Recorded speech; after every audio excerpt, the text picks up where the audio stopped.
Your outcomes are a lagging measure of your habits. Your net worth is a lagging measure of your financial habits. Your weight is a lagging measure of your eating habits. Your knowledge is a lagging measure of your learning habits. Your clutter is a lagging measure of your cleaning habits. You get what you repeat. If you want to predict where you'll end up in life, all you have to do is follow the curve of tiny gains or tiny losses and see how your daily choices will compound 10 or 20 years down the line. Are you spending less than you earn each month? Are you making it into the gym each week? Are you reading books and learning something new each day? Tiny battles like these are the ones that will define your future self. Time magnifies the margin between success and failure. It will multiply whatever you feed it. Good habits make time your ally. Bad habits make time your enemy. Well, that is an excerpt from James Clear's book called Atomic Habits. And welcome to episode 8 of the Good Reads podcast. We are into a new year in 2021, and I know if you're like me, you're kind of thinking and dreaming about goals and how to be healthier, how to make better decisions, and how to create ultimately new habits in the new year. And statistically, most of us don't do really well at this. Most New Year's resolutions and intentions fall off pretty early on, and I know that's definitely been my experience as well. But James Clear's book here, Atomic Habits, is a powerful book about how to create real healthy habits in our lives. There's so much good content here, so I am not going to be able to share all of this book because I want to keep this podcast to about 20 or 30 minutes. But I'm going to hit the highlights, and I hope that it will inspire you and it will be helpful to you as you think about new habits for this year. He says, breakthrough moments are often the result of many previous actions which build up the potential required to unleash a major change. This pattern shows up everywhere. Cancer spends 80% of its life undetectable, then takes over the body in months. Bamboo can barely be seen for the first 5 years as it builds extensive root systems underground before exploding 90 feet into the air within 6 weeks. Similarly, habits often appear to make no difference until you cross a critical threshold and unlock a new level of performance. In the early and middle stages of any quest, there is often a valley of disappointment. You expect to make progress in a linear fashion, and it's frustrating how ineffective changes can seem during the first days, weeks, and even months. It doesn't feel like you're going anywhere. It's a hallmark of any compounding process. The most powerful outcomes are delayed. And that right there is, I think, why habits are so difficult, or at least the healthy habits in our life, because there is that delay. There is that valley of disappointment, as he calls it. You start going to the gym and you're working hard, but you don't look different. You don't even feel different. Maybe you feel worse. You're sore now and you're more tired and feels like you're sacrificing sleep and things like that. But what we end up doing is we end up quitting these good habits way too soon before they can really have the motivating effect of change, which is what we're going to. He says this, in order to make a meaningful difference, habits need to persist long enough to break through this plateau, what I call the plateau of latent potential. And my hope and for myself and for you is that this year we would do a better job of breaking through the plateau of latent potential. He says all big things come from small beginnings. The seed of every habit is a single tiny decision. But as that decision is repeated, a habit sprouts and grows stronger. Roots entrench themselves and branches grow. The task of breaking a bad habit is like uprooting a powerful oak within us. And the task of building a good habit is like cultivating a delicate flower one day at a time. And then he goes into this whole idea of don't focus on goals, but focus on systems. And I really find this part helpful. He says goals are about the results you want to achieve. Systems are about the processes that lead to those results. Now, I know it's probably fairly easy for us to identify some important goals in our life, right? Maybe it's a weight loss goal. Maybe it's a savings or budgeting goal. Maybe it's more family time. I know those are all goals for me. Maybe it's a vocational goal. But he says at the end of the day, the goals don't really matter. It's about focusing on the processes that can create the right systems in your life to help you to get to where you want to be and who you want to become. And many times as we begin the new year or as we approach change in our life, we can be so goal-centric that we miss the real important part, which is the systems that we create to help us to achieve those goals.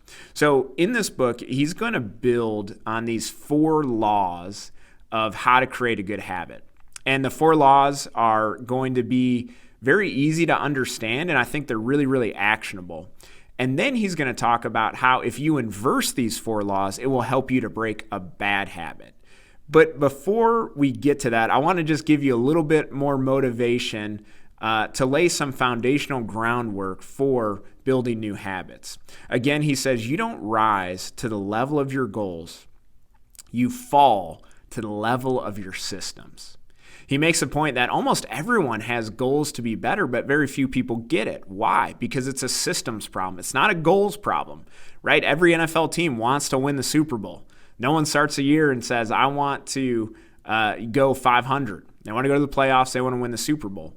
But it's the better systems that create the better teams and the better franchises. And it's the same in our lives. It's the systems that are really going to create the results. Then he goes on and he talks about habits and identity. And I thought this part was really, really helpful and worth sharing. He says changing our habits is challenging for 2 reasons. 1, we try to change the wrong thing. And 2, we try to change our habits in the wrong way.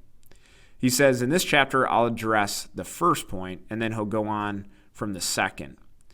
And he talks about how our behavior and our identity really, really runs very closely together.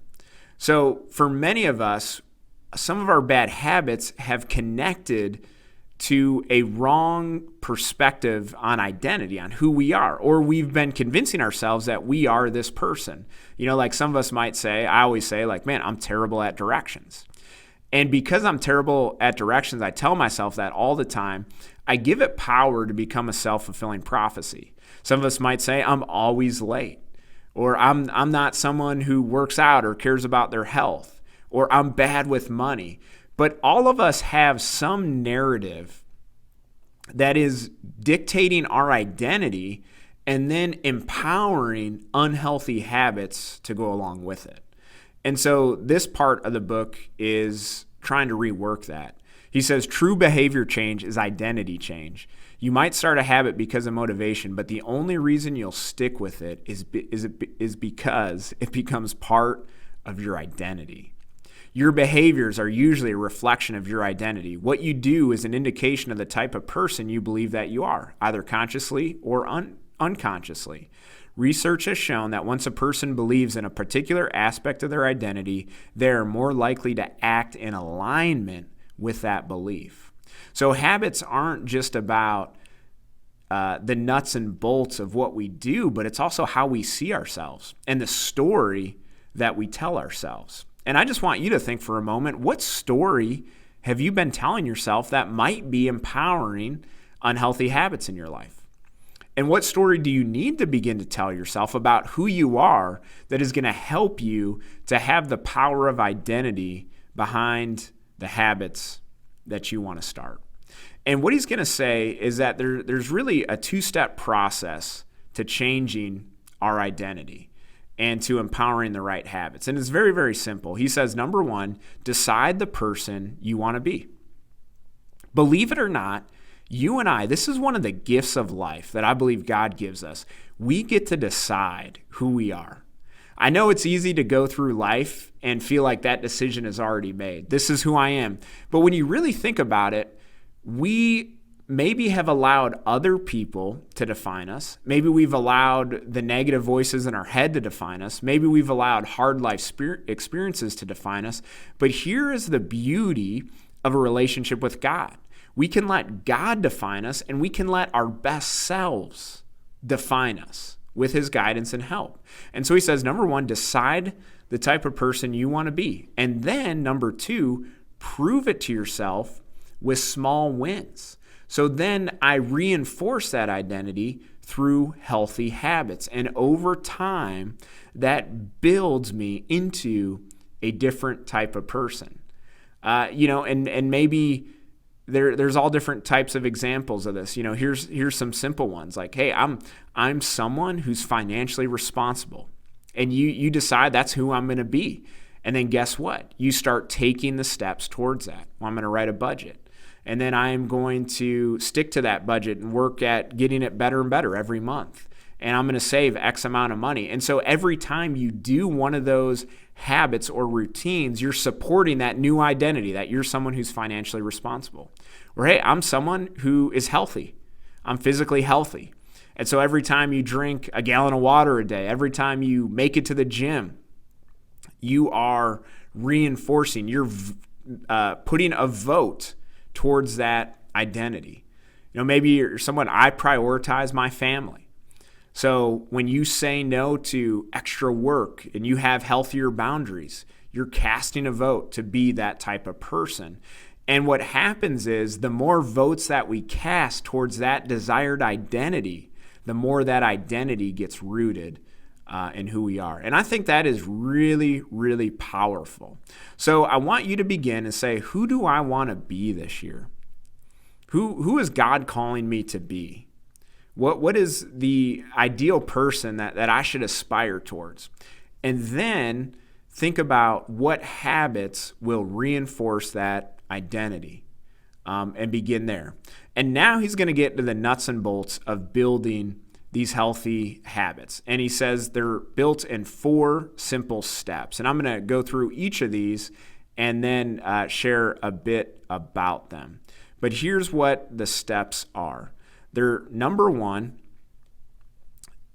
make your habits obvious. Number 2, make them attractive. Number 3, make it easy. And number 4, make it satisfying. So let me say it one more time.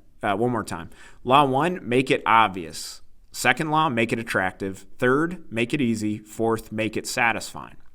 Now he inverts these to break a bad habit. We're not going to talk as much about that today for the sake of time, but here's what they are. Number 1, how do I break bad habits? Make it invisible. Number 2, make it unattractive. Number 3, make it difficult. Number 4, make it unsatisfying. Now, I know those sound really, really simple, but there's actually a lot behind these. And so let me try and explain some of them. So let's start with the first one. Make it obvious. He quotes Carl Jung, the great psychologist, who says, until you make the unconscious conscious, it will direct your life and you will call it fate. And I think that's such a powerful quote to think about because much of our life is automated by our habits. Now, some of our habits were created intentionally and some were created unintentionally. And we have to realize that where the habits have been created unintentionally that aren't helpful, we've got to take them back so we can live the life that we really want to. And many times what we blame on fate and bad circumstances is really a result of us not being as intentional as we should with our life. So anyway, law 1, make it obvious. What does he mean by that? Well, what he means is we have to be specific with the new habits that we want to create. And he gives a couple ways to do that, but one of the first ones is to really just say, I am going to do this habit, X habit, at this time and in this place. So when we want change in our life, many times we might be really vague about it. This year I want to lose weight. It's too vague. It's not obvious enough. I want to grow closer to God. Too vague, not obvious enough. I want to be a better husband. Too vague, not obvious enough. So step 1 is about really defining it. And maybe I want to grow closer to God becomes I'm going to read one psalm every day at 6 a.m. at my kitchen counter from my new CSB Bible. I'm getting really specific here. But you get the idea that when it is specific, when there's a real plan around it, there's a place, there's a time, and there's a clear activity, it's a first step in creating a successful habit. So behavior, time, and location. That's the first thing. So I want you to think, if you broke your habits down with a behavior, time, and location, what would that look like? Now, the other thing that he says is to habit stack. So tie your habit, your new habit that you want to create, with a current habit. So again, going back to this Bible reading one, every morning I drink coffee. That's after I brush my teeth, go to the bathroom. That's like the first thing that I do. I make coffee and I drink it. So that habit is already created. And the idea of habit stacking is that I'm going to ride the coattails of a habit that I already have. So it would look like this. I'm going to make my coffee, and at 6 a.m., I'm going to sit at the kitchen counter. I'm going to have my coffee. I'm going to open my Bible. I'm going to read one psalm, and I'm going to do that, every day. And so then I'm connecting that habit with a habit that I already have. So it's just giving me more ability to fulfill that habit. And there's all different kinds of ways that you can habit stack, and I think those are all really, really helpful. But the idea is making it clear, making it obvious. And then what I love is he talks a lot about environment. And I thought this part was really, really helpful. He likens it to when we go shopping. He says people often choose products not because of what they are, but because of where they are. So there's a whole science behind how aisles in supermarkets and stuff are set up. And most of our purchasing is based on where things are, not really what they are. And the whole idea, he says, is that environment is the human hand, is the invisible hand that shapes human behavior.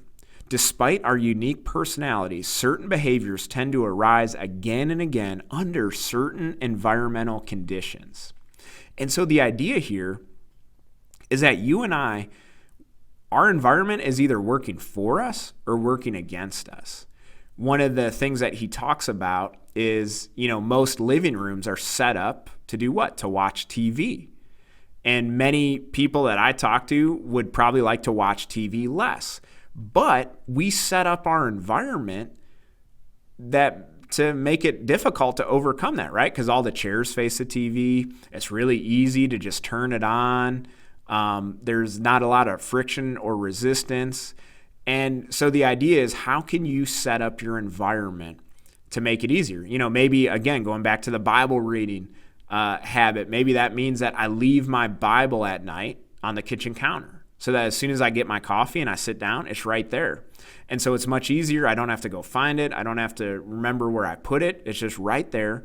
And I'm using the environment to work for me. One thing I've noticed, I like to work out in the mornings, but it's always a struggle for me, especially in the wintertime, to get out of bed and to go work out, get out of the warm bed into the cold. But one thing I noticed that helps, a very small change, was I started just leaving my gym bag downstairs, all packed. So it's just one less thing that I'm not worrying about. It's ready to go. I just pick it up and I go. And I notice that actually helps me accomplish it quite a bit more. And so I just want you to think about your environments. Are they helping you? What can you change? Willpower is overrated. The best people who succeed, they stack the game in their favor. And that's what this habit is all about. In fact, he has a whole study, and I thought this was so helpful. He says when scientists analyze people who appear to have tremendous self-control, it turns out those individuals aren't all that different from those who are struggling. Instead, disciplined people are better at structuring their lives in a way that does not require heroic willpower and self-control. In other words, they spend less time in tempting situations. The people with the best self-control are typically the ones who need to use it the least. It's easier to practice self-restraint when you don't have to use it very often. So yes, perseverance, grit, willpower are essential to success, but the way to improve these qualities is not by wishing you were a more disciplined person, but by creating a more disciplined environment. I thought that was so powerful, creating a more disciplined environment. And so when you think about your workspace, when you think about your life space, how is that helping you? How is it hurting you? Maybe that is part of the key of having successful habits. Maybe you've been beating yourself up about willpower, and it's not willpower that's your problem. It's the environment is so stacked against you, and now you have to change it, and you have to make it stacked up for you to accomplish these goals. So that's law one. And I know as I think about that, there's a lot that I take away from that. Here's the second thing. Make it attractive. So make it attractive. And he's going to talk about how to do that. Now, one of the big things that he puts in this chapter is the whole idea of how habits, we tend to have habits because they have a reward to them. And we may not be totally conscious of this. It might be kind of an unconscious thing, but usually there's some kind of dopamine peak in the habits that become strong in our lives. And that's why bad habits are so addictive, because typically they have that dopamine reward connected to them. But what he says is that we have to use that again in our favor. And so what he suggests is to, again, pair our habits with something that we really want, sort of as a reward. So he gives these examples like, if you want to watch sports, but you need to make sale calls, what do? He says, well, after I get back from my lunch break, I'll make three calls, and then after I call them, I'll check ESPN. I'll watch Sports Center. Or if you want to check Facebook, if you're really into social media and you're just drawn to that, it says after I pull out my phone, I'll do 10 burpees. And then after I do 10 burpees, I'll check Facebook. And so again, it's just that idea of setting yourself up to succeed and saying, okay, I'll still give into some of those things. Like I'll watch some Netflix, but I'll do it after I spent a half an hour playing with my daughter, or I spent 15 minutes talking with my wife about her day, or after I got my workout done for that night, or whatever. And what we do is, again, we just use that sense of reward and we use it for us. Then he talks about not our physical environments, but the environment of the people around us.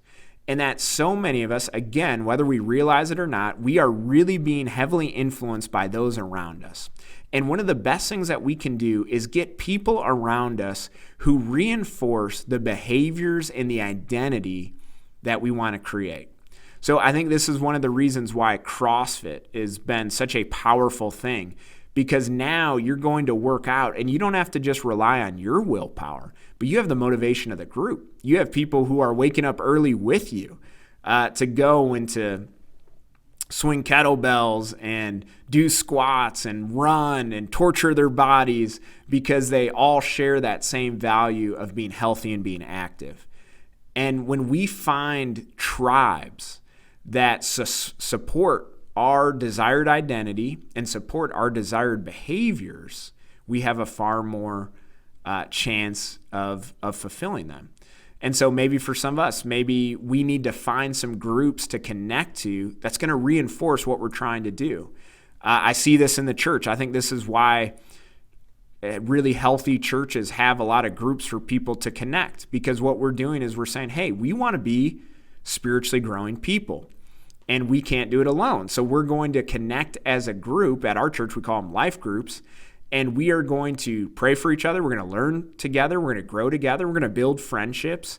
And there's something so incredibly powerful about it, because spirituality is not meant to be a Lone Ranger thing. It, like anything else, works way better in community, and our goals are the same way. So I just want to challenge you. Maybe there's some new groups you need to be part of this year.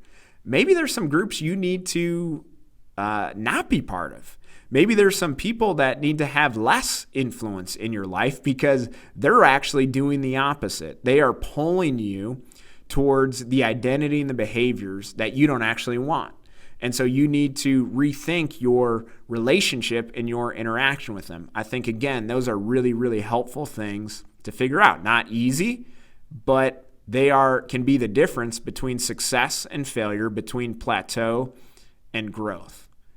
And then he has a lot, which I don't really have time into, but it's about just sort of reshaping your perspective on things. There's a small change that we can all make, even in our own language. Like, I don't have to go to work. I get to go to work. All right. I'm making it more attractive because I'm reframing it in my own mind. Right. I don't have to get up early and work out. I get to, because my body is healthy and I have this life that I can live. And he has a lot about that, just sort of reshaping and reframing our experiences and our habits that we want to create to make them more attractive. Now let's talk about the third law: make it easy.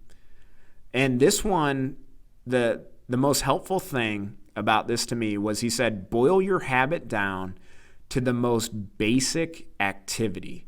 In other words, any habit, how can you boil it down to a 2-minute activity? And this is so powerful to me. So instead of saying, I want to run 3 miles a day, right, which could be a great habit and a challenging habit for sure, you would say, I'm going to, at 6 a.m., go down and I'm going to put on my running shoes. So something you can do within 2 minutes. And that becomes the main measure of your habit. Because this whole idea here is that no habit can be improved until it is first created. Let me say that again, because this rocked my world. No habit can be improved until it is first created. See, sometimes I think we are too black or white with our habits. We're too all or none with them, right? Either every day I run 3 miles or I failed. Well, I'm a failure. I can't do it. I'm undisciplined. And then we give it up. But what he says is make it way easier than that, because the power of our habits is not in doing something really challenging once, but it's in the consistency. That's the power. It's in that every day. It's in chaining these days together that we really change. And so his idea is that for most of us, the hardest part about going to the gym is not getting there and working out, but it's moving from your bed into your gym clothes, or moving from your bed into your car. So that becomes a habit. Say, hey, I'm going to get in my car, in my gym clothes every day at this time. And then here's what's going to naturally happen. You're going to be like, well, I'm already up. I'm already here. I might as well go to the gym. Then you're going to drive to the gym and you're going to be like, well, I drove here. I'm here. I might as well work out a little bit. And you're going to work out a little bit.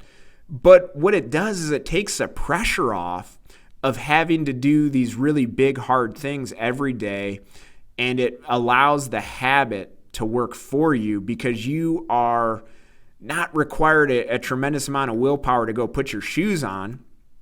You've just made it easy, but you then have allowed the law of momentum to work, and now you can actually will most likely accomplish your habit. He talks about one man that was trying to lose a tremendous amount of weight. And so his goal was, hey, I'm just going to drive to the gym. And many times he would just drive to the gym and he would walk in there for like 5 minutes and then he would leave. But guess what happened over time? As he did that in the routine way, eventually he started working out and he started losing weight and he got healthier and he was able to make this tremendous progress because he made that habit easy. I remember when I was first trying to read the scriptures, I did this without knowing that I was doing it, but I would tell myself, okay, all you have to do is read one word of the Bible every day. You can't miss a day though. And I did this, and I was a teenager at this time. And so some nights, that's all I would read is like one word or one sentence. But you can almost never just read one word. I would end up reading a lot more. And because of that, that has become a consistent habit in my life for decades. And I would say, if not the most important habit in my life, certainly probably the top two. And so my point is again, just to make it easy for yourself. So what are the habits that you want, and how can you boil them down to one activity in under 2 minutes? I think it's a great way to think about. And then he has the last law here. And the last law is make it satisfying. And one of the big takeaways for me from this this whole section was how much our brains love progress and how much they love just seeing forward movement. And so one of the big things that he talks about is creating different ways that we can chart our progress. And this is something that I've been experimenting with for a little while. There's a couple different habits in my life that I am working on, and I'll type up on a sheet of paper the numbers like 1 through 90. And then every day that I do that habit, I X one off. And it is strangely satisfying.